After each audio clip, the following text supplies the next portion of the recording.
pour servir le peuple, déjà, on vous dit, ben, vous travaillez où? Je travaille au ministère de serviteurs de peuple. Ça veut dire que vous-même, dans ce département, ils doivent savoir qu'ils sont en guerre.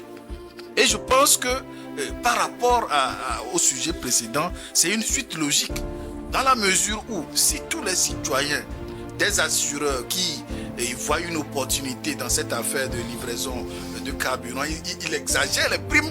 Il y a aussi ce cas, on n'en a pas suffisamment parlé, ils exagèrent les primes. S'ils savaient qu'ils étaient, l'État entier est en guerre, ou bien prête assistance à un pays voisin qui est en guerre, ils ne devraient pas exagérer les primes. Ça devait être une mobilisation à tous les niveaux, dans toutes les instances, pour trouver une solution à ce problème-là. Donc je pense qu'aujourd'hui, c'est une bonne chose, et parce que parfois des gens assument des responsabilités que le peuple leur a confiées, et parce qu'ils estiment ne pas devoir leur rendre compte directement. Donc ils ont des postures distantes vis-à-vis, n'est-ce pas, des usagers de ces services-là. Pas plus tard que la semaine passée, j'étais usager d'un service public dont je ne vais pas citer le nom, mais j'ai été vraiment déçu de l'accueil. Et vous venez exposer un problème pour qu'on vous trouve solution. On vous répond comme si vous étiez le subalterne. Mais j'ai dû carrément changer de... Heureusement qu'il y a plusieurs unités auprès desquelles je pouvais porter l'affaire. J'ai changé automatiquement de point. Parce que j'estime que vraiment il y a certaines personnes qui ne comprennent pas réellement la portée, ce qu'ils sont venus faire dans le service public. C'est comme si vous venez les déranger. Ils sont peut-être assis confortablement dans le bureau avec la climatisation. Donc forcément, c'est vous qui venez les déranger. Alors qu'en réalité, ils sont payés par les impôts des citoyens et ils sont en obligation de servir les intérêts de la nation. Et je pense que c'est une bonne chose que de changer de dénomination en fonction des réels enjeux du Burkina, en fonction des orientations stratégiques décidées sur le plan politique. Merci beaucoup.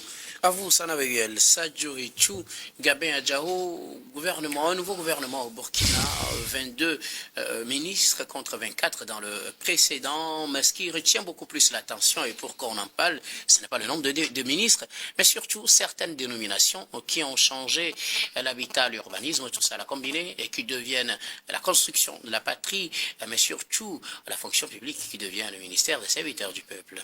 Pour commencer avec ça, on reviendra sur l'autre aspect. Oui, bien sûr, bien sûr. Moi, ça m'a plu. J'étais surpris agréablement par ce genre de dénomination, parce que nous ne sommes pas encore dans une situation où on peut dire que, bon, pratiquement tous les habitants de nos pays sont conscients de la situation que nous sommes en train de vivre et n'ont pas encore incorporé dans leur subconscient que sont des serviteurs de la nation, et que pour que la nation arrive à un niveau donné, il va falloir que on se met au service de la nation. Et donc aujourd'hui, si on crée un ministère pour des serviteurs de la nation, en lieu et place du ministère de la fonction publique. Je pense que c'est une très bonne chose, et déjà le président lui-même, Ibrahim Traoré, avait déjà manifesté ce genre de choses quand vous voyez son attitude, parce que c'est quelqu'un qui se comporte comme un serviteur de la population, et à chaque moment il est toujours dans la reddition des comptes. Vous voyez que il ne se fait pas supplier à chaque fois pour sortir et pour parler des sujets de l'heure.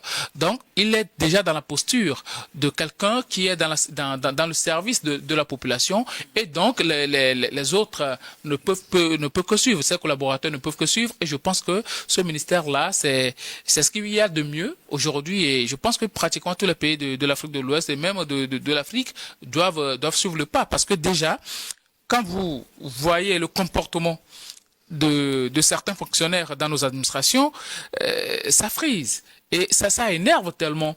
Et vous rentrez dans une administration où les gens, au lieu de vous servir, ils fouillent leur portable. Certains même, à une certaine heure, bon, ils décortiquent les légumes.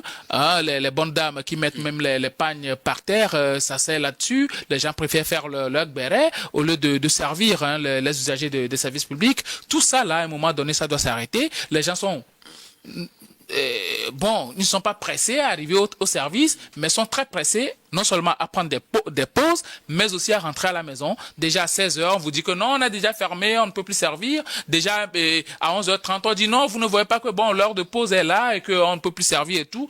Ce qui fait que nos administrations sont budgétivores et ne produisent pas de résultats. Je pense que c'est une très bonne décision aujourd'hui que les gens, les usagers ou bien même ceux-là qui sont dans les administrations arrivent à l'intérioriser que, bon voilà, nous sommes au service de la population. Est-ce que pour l'intérioriser, c'est le nom qui doit changer? Oui, ça doit changer.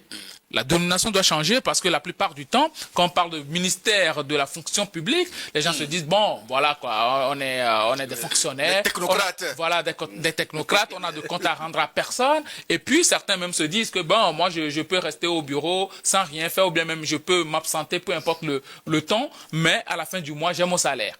C'est ce qui se passe la plupart du temps, ce qui fait que quand tu vas dans un service donné, tu vas déposer un dossier, ça peut faire des jours et des jours avant qu'on ne te signe ce dossier-là, alors que tu en as besoin là et tout de suite, et que les prescriptions légales même font en sorte que bon, ce dossier-là, tu dois l'avoir peut-être dans les 24 heures, bien dans les 48 heures qui suivent, alors que ce dossier, parce que celui-là qui doit signer le dossier est absent, tu vas faire une semaine ou bien 2 semaines avant de l'avoir. Donc, ça ralentit véritablement notre administration et aussi le cours normal de la vie socio-économique du pays. Donc, à un moment donné, je pense que si la dénomination change, on vous dit que vous êtes là pour servir le peuple.